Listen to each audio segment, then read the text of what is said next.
Hello everyone, I'm Park and we're here to continue exploring creative ideas. In this session we will discuss some of the issues that arise when children enter the junior high school stage. This is a crucial stage and I emphasize it for a reason. During the junior high school stage, children undergo significant physical and physiological development. While they are not yet fully mature, they are certainly more mature than before. This period brings about many challenges for children, starting with their academics. The transition from the rote memorization of elementary school to the realm of reasoning, argumentation and analysis takes place, marking a significant leap in their learning journey. The reason I have conducted a lecture on the Big Tree Mindset theory in junior high school mathematics is precisely because of this observation. I've noticed that all children who struggle academically tend to face difficulties that originate during junior high school years. I have previously mentioned that a common trait among children who struggle academically is their difficulty in learning mathematics. It often starts with struggling in mathematics. Mathematics undergoes a critical turning point during junior high school, and why is that? It's because at the junior high level students begin dealing with reasoning, argumentation and abstract thinking. This stage introduces abstract concepts and challenges that require a certain level of abstract thinking and cognitive skills. It's not easy to determine whether children's abstract thinking or cognitive patterns can reach the required level during this phase. During this period, it marks a significant juncture in the overall future development of individuals. How one comprehends this matter may vary, but I believe that the junior high school phase is a pivotal period in a person's growth, one that holds lasting influence over their entire life. If we provide proper guidance during this stage and ensure that children excel in their studies, their perspectives on the world, life and values will take them in the right direction. Consequently, their future developmental trajectory will be on the right track. However, if during this period we fail to provide proper guidance or allow things to take their course, the consequences for children could be harmful throughout their lives. As for what kind of adults these children will become in the future, it entirely depends on the changes that occur during their junior high school years. Speaking about this, whether as parents or as teachers in schools, I'm not sure if everyone can grasp the essence of my perspective or the significance of this phenomenon when children reach the junior high school stage. As parents, the first issue you should notice is that they are experiencing increased academic pressure. The second issue is that they may require a higher allowance. Regarding whether these two issues are right or wrong, I believe that's not the main point. The crucial aspect is whether you as parents are aware that the junior high school stage is a critical period of transformation in their lives. This is what truly matters when it comes to academics. Many children find learning to be quite challenging as they transition to junior high school. This is a crucial turning point in their education, and it's a period that many children struggle to adapt to. The shift from the relatively straightforward arithmetic of elementary school to the realm of reasoning and argumentation can be overwhelming. Without a solid thinking framework, how can they be expected to adapt to such a drastic change? Of course, for many people, the question of choosing the right school and whether the teachers are effective becomes a concern. However, let me tell you, this factor is not as significant as you might think. The quality of teaching and the effectiveness of teachers are not the determining factors for your child's academic success. A teacher's effectiveness doesn't solely decide whether your child will do well or not, as long as the teacher has the qualifications and teaching experience. The extent to which your child absorbs and understands the material is often influenced by the teacher's instructional methods. However, even those methods are not entirely under the teacher's control. Just like parents, teachers also have their habitual ways of thinking and may lack a solid thinking framework, so it becomes challenging for them to effectively impart knowledge to students. I agree with you, this period indeed requires concerted efforts from both parents and school teachers if we want children To keep up with their studies during this phase and to have a clear understanding of how to approach learning, parents and teachers need to have a strong and positive thinking framework that they can impart to the children. By doing so, we help them develop a solid thinking pattern during this crucial period. This approach not only ensures that children transition smoothly into junior high school academically, but it also helps shape their perception of various issues, leading them to draw new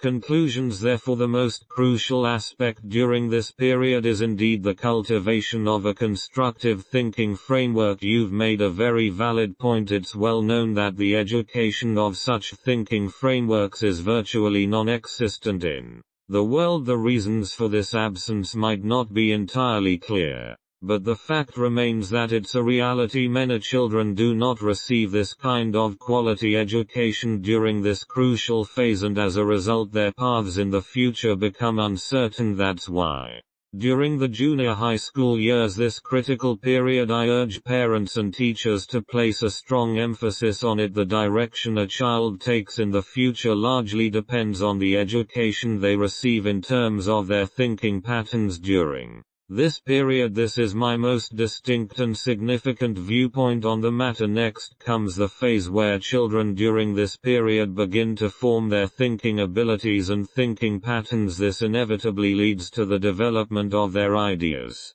and ways of thinking about various issues, perhaps even coming to conclusions on their own. However, the most concerning aspect is that their methods of thinking, the issues they contemplate and the conclusions they draw are often irresponsible. This is because, whether from a legal or an age perspective, they are not held accountable. As a result, during this period, children may often engage in actions that are infuriating and even unlawful. Whatever issues they consider, they tend to be self-centered. They won't take others' feelings into account. They only focus on themselves. This selfishness becomes extremely evident during this stage. If any of your parents have children in junior high school, you'll probably deeply experience these issues. Many times you may feel truly helpless. So what's the underlying reason for all of this? It boils down to the fact that the children's thinking patterns have gone awry. Their thinking patterns are flawed. How did their thinking patterns develop during their junior high school years? To be frank, it's influenced by your family environment, by the language, behavior and actions of you as parents. They develop these erroneous thinking patterns, and you may disagree with me. You may find it hard to accept. You might think your thinking patterns are all correct, and you might even believe that everything you do is right. However, let's speak based on facts. If your thinking patterns were correct and your children absorbed these patterns from you, then their patterns would also be correct. They wouldn't have academic struggles, and they wouldn't engage in behavior that's repulsive or goes against morality and the law. As parents, this is the standard by which the quality of your thinking patterns is tested. Don't be resistant to it.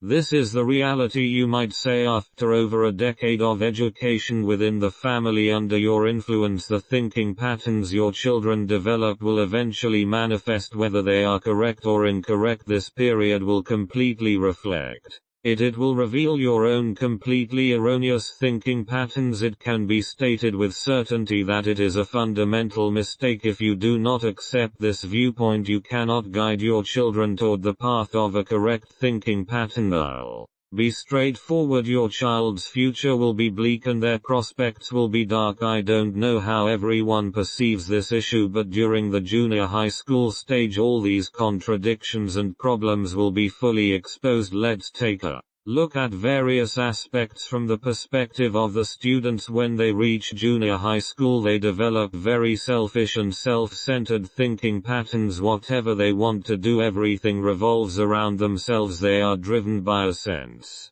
of self-importance, fearlessness and ignorance, which is completely evident and exposed. Moreover, during this period, many children experience physical development leading to feelings of dissatisfaction and rebelliousness. Some even start dating or engage in extra activities. They are full of energy and curiosity, yet their academic performance declines over time, transitioning from poor performance to eventually giving up on studying. altogether and becoming underachievers in the final years. They may just go through the motions, barely managing to graduate from junior high school. As for their future, they hardly even consider it during this period. They are not only fickle-minded and easily influenced by negative behaviors, but they are also solely focused on immediate gratification and benefits. They are most susceptible to adopting bad habits and behaviors at an alarming rate, no matter what negative influences they encounter.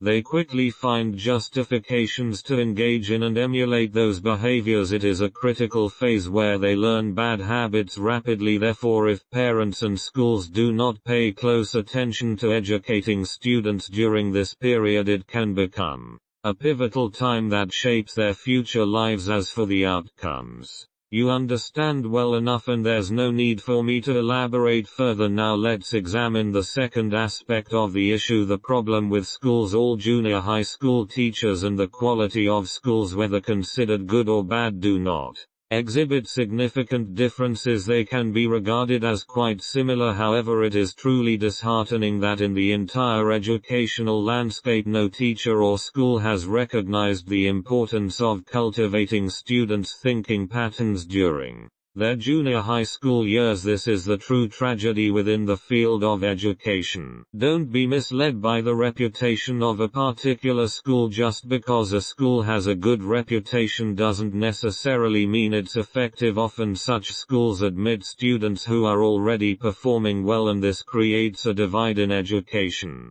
This phenomenon doesn't necessarily determine the quality of a school. Some might argue that a school's excellence is defined by the percentage of students who are accepted into prestigious high schools or go on to attend university. However, these indicators are relative. The most crucial aspect is for schools to realize that junior high school is the fundamental foundation for children's future lives and their ability to navigate and thrive in the world. Junior high school education is extremely important for each of us. Precisely for this reason, it encompasses the most widely applicable knowledge system in our lives. Many people may not fully grasp this concept, but if you carefully reflect on your surroundings, you'll realize that the knowledge you use most frequently is often from your junior high school year. If you fail to cultivate a strong and effective thinking pattern during junior high, it goes beyond just academic performance. Your future life skills, problem solving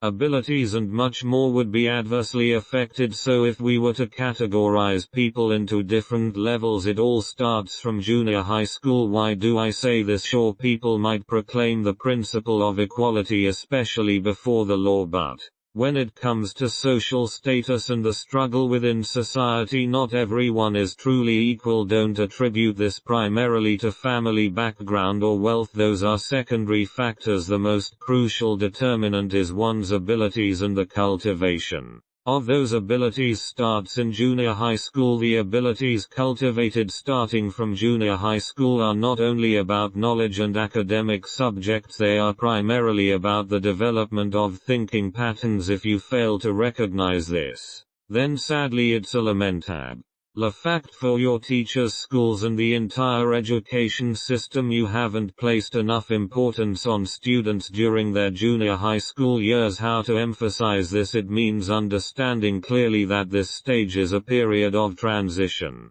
for students' thinking patterns and the beginning of a transformation in their lives. From what I've observed in almost all the schools I'm familiar with, very few have recognized this issue. This is also a pitiable aspect for the students. Everyone should be well aware that junior high school education plays a crucial role in determining a person's future standing and survival in society. However, I am not sure how many junior high schools teachers and schools can elevate their understanding to this level. If you bring up this awareness, please take a moment to consider whether the concept of thinking patterns I've discussed is correct, fundamental and indeed a fundamental issue. Schools as a source of knowledge for children and teachers as their direct life guides should consider what they are imparting to children. Why is there a lack of awareness about the existence of erroneous thinking patterns? I am not singling out certain teachers or schools, I am merely highlighting a phenomenon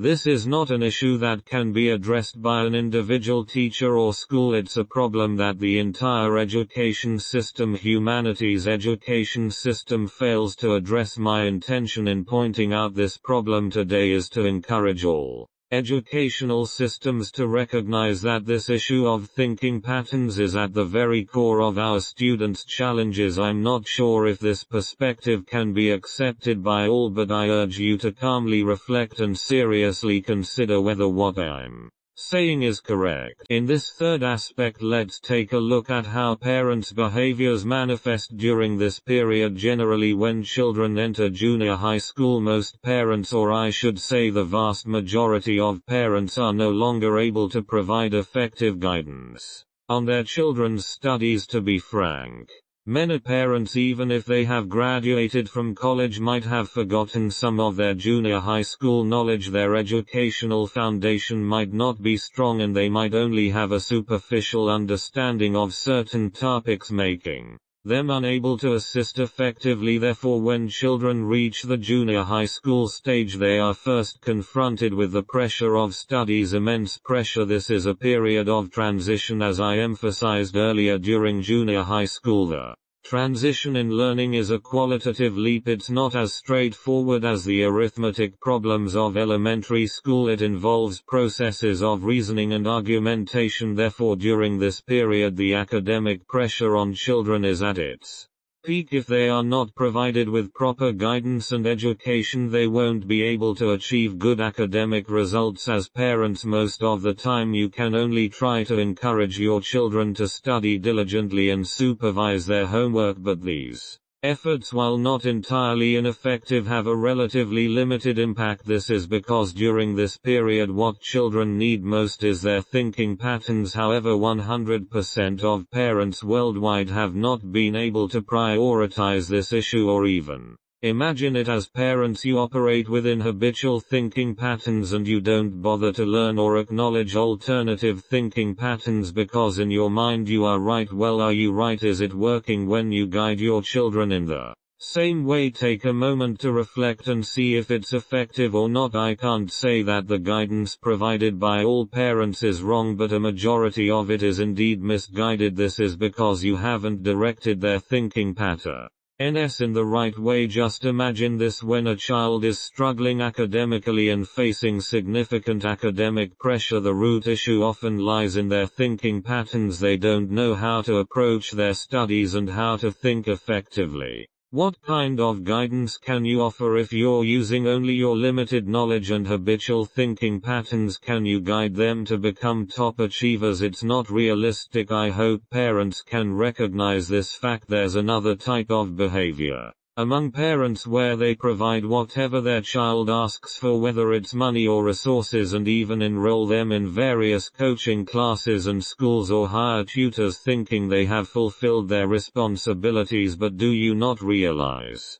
that the tutors, classes, and schools you choose, do they truly have an impact? Do they benefit your child as much as you think? Do you believe that by providing extra coaching your child will suddenly excel in everything? That's not realistic. What they truly need to develop is their thinking patterns. If you adopt such an approach with your child during this period, to be honest, the impact might not be very significant. I can't say there's no effect at all, but it also depends on the type of child. For those who are truly proactive, diligent, and motivated, there might be some benefits. However, for the majority of children, they will likely continue to learn in their accustomed ways. So don't immediately attribute this education to relying on tutoring or tutors. That's not realistic. What is needed at this stage is guidance in their thinking patterns, teaching them how to approach their studies. They need to understand how to learn because currently they are struggling to find effective learning methods. Another behavior of parents is to